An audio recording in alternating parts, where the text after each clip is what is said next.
Okay, here we are. Remember from the previous videos that the airplane is full with passengers now. The APU is running. You can actually hear it as you get close to the exhaust. It gets louder, and you can also hear the pack outlet. We have the left pack on, and as you get closer to the outlets, that gets pretty loud. Okay, I'm still here in Wilmington. Sun is almost up, and I'm going to start up the engines now. Taxi out straight, turn over here, and get to runway 06 and take off into the sunrise. Back into the cockpit. Doors are closed, everything's ready. The guy on the ground called me and he says they are ready as well. So first thing we want to do is of course turn on the anti-collision lights, and we need all the air conditioning power for the start, so we turn off the packs. You can hear it's getting more silent, and if you travel as a passenger in the summer you can actually feel the cabin getting hot during this time. Speaking of hot cabin, we just check the temperature again, and with these switches in auto normal you can see that they are actually at about 22 degrees Celsius. Very comfortable, and that's why I got my coffee. Birds are happy again, and let's get the airplane started. You can see on the outside the lights are working, and of course you only hear the APU. The packs are off now. Alright, off to the engine start, back into my default position. I read the before start checklist, and you would check that the anti-collision light is working, transponders on, those kind of things, and check the duct pressure. It needs to be over 30 psi, and it certainly is. And well, next thing to do is start the engines. I call my co-pilot engine number 2 start. He moves the engine start switch to ground, and immediately you want to check that the duct pressure drops. That's the indication that actually the starter kicked in. So as we are to ground, you can see duct pressure is dropping. You get the start valve open light over here, and of course the N2 is increasing, and N1 is increasing as well. Now the APU is pushing bleed air into the starter. It's like a certain like a little rotor that turns the engine, and if I don't do anything, you see it will peak at a certain point, and but you want to put in fuel, and as I apply fuel you can see the EGT rise fairly quick, and at 46% the starter cuts out, jumps to off, and the start valve open light is out again. Do the same thing for the left one. Ground, check that the pressure is dropping. It is dropping again, but not quite as much, because now the running engine is already helping. You can see that this light just went out. It's because the engine is turning, and you can also see the lights for the electrical generators. The low oil pressure lights went out because the engine is now turning and they are producing pressure. Add power for the second engine, or the first engine actually. You see it's starting up at 46%. Start valve open light goes out. This one went back to off. You would hear the call starter cut off from your co-pilot.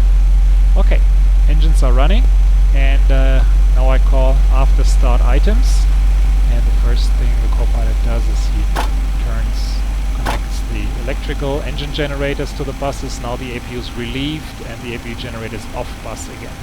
Check the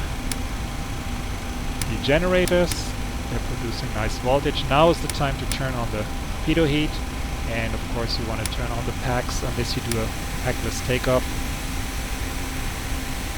And you can still see now that I turned on both packs, the isolation valve closed. It's in the auto mode.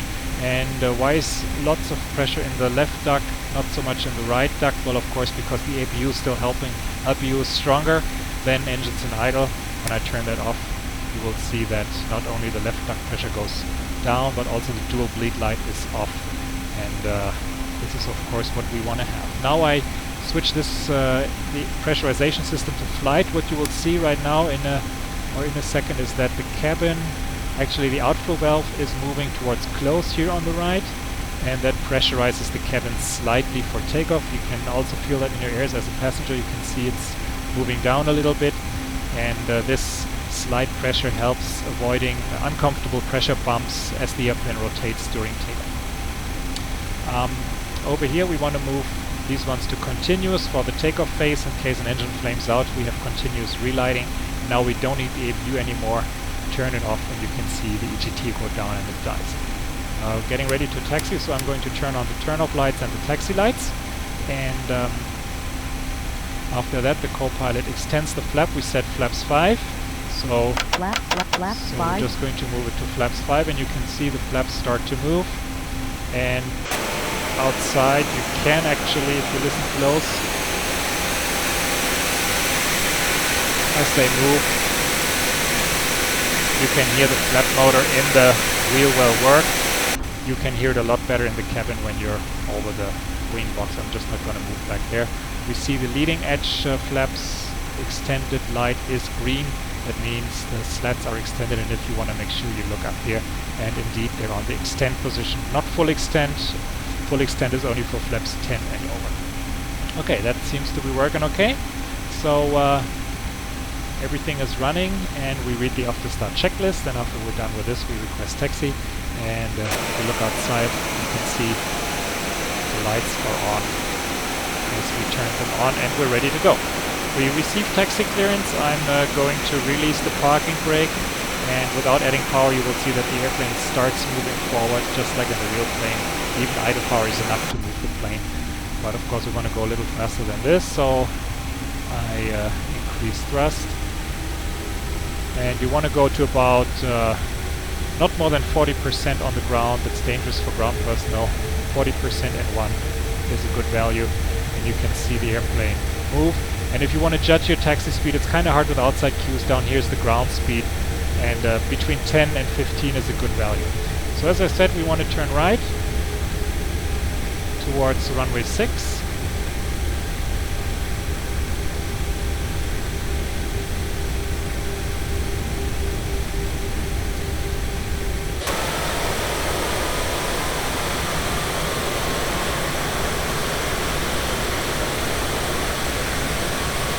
It's a small airport, you have to be precise. Not that much space as on the bigger airports. Going with 15 ground speed is plenty. And of course use the brakes in case you go a little too fast. You can see here I'm steering with the tiller on the ground.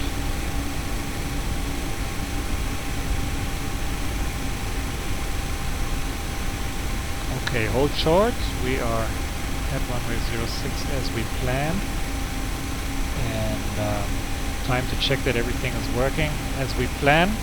I'm going to turn on the terrain switch, and that will in a minute start depicting the terrain. Of course the area is pretty flat and you will not really get any good information out of this, but we just do it out of procedure. And I set the parking brake real quick so we don't move out onto the runway unexpected. In preparation for takeoff, we do the lineup items. We want to turn on the strobe light. We use the inboard landing lights, and we do turn off the taxi lights. They don't like getting shaken during the takeoff run too much. That would wear the bulbs too fast. And just to check, the co-pilot hasn't set a speed box, lazy guy. So we're just going to do that real quick. And of course he's following my example of setting 123 and 150, and these other ones up here. Okay, looks like we got everything done, and tower calls us and says clear from takeoff runway 06. So I'm releasing the parking brake, start taxiing onto the runway, and for the flight we want to turn on the elapsed time. Co-pilot does the same thing on his side. Check the approach sector one more time. Okay, looks good. And as you see from the outside view, plane is taxiing out onto the runway. And of course this runway isn't very long, so I'm interested in doing a good lineup here, not wasting too much runway length. There it is from the outside view, so it's hopefully going to work out okay. And here we go. Not nice, but close enough. Alright, co-pilot turn on the auto throttle arm, and we are ready to go. Cleared for takeoff. So what I'm doing here is I will advance the thrust levers. You saw that before, about 40%. And as we have about 40%, I hit the toga buttons. I have my own button map for that. Here we go. Move the thrust levers, move forward. Actually, they move by themselves. And take off.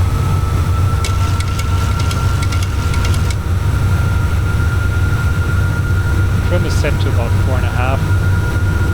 That should be nice enough. And 80. Throttle is at hold. Go, rotate. Of course, the sun in your eyes, like always.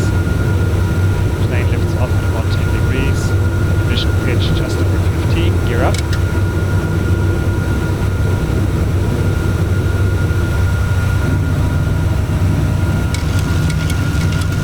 Trim a little bit. Here's our beautiful plane. As we said, we want to turn left slightly towards Wilmington VOR.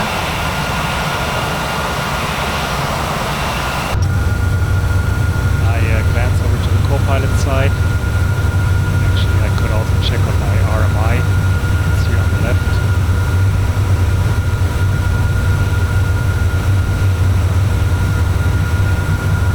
3.6 miles to go. Reach acceleration altitude. Thrust is getting reduced to N1. Time to pitch down slightly and start the acceleration. As soon as I'm over the V2 plus 15, I can raise the flaps to 1. Left. And I put this one to off. While I'm at it, I can set the auto brake to on. Okay, outbound from Wilmington is radio 050. So still tracking towards Wilmington.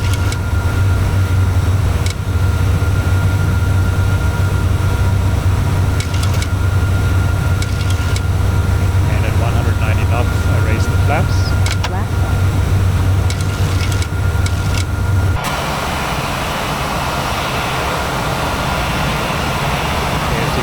Flaps are now coming to 0. As the Airbus guys call it. And now pretty much overhead the Wilmington VOR. Time to turn radio 050 outbound. And that puts me on Victor 139 towards Echo Whiskey November. Well, enough flying this early morning, getting tired. Turn on the autopilot. Set heading 050. And of course go to level change and increase the speed to 250 knots.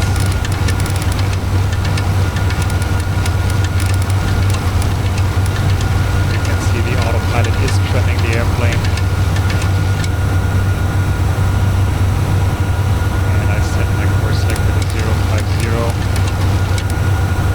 And now you see I want to turn right a little bit to intercept that radio out of Wilmington. The flaps are up, time to put the ignition to off. And I just want to check the pressurization. You can see differential pressures on the outside. It's building nicely, that's a good sign for the cabin pressurization that it's working. The cabin is climbing with about 500 feet per minute. That seems to be nominal. Okay, here we're coming up on 7,000 feet. Autopilot goes into altitude acquire. And I'm well on my way. Of course, we want to enjoy the view. Beautiful coastline. It's getting a little brighter inside. So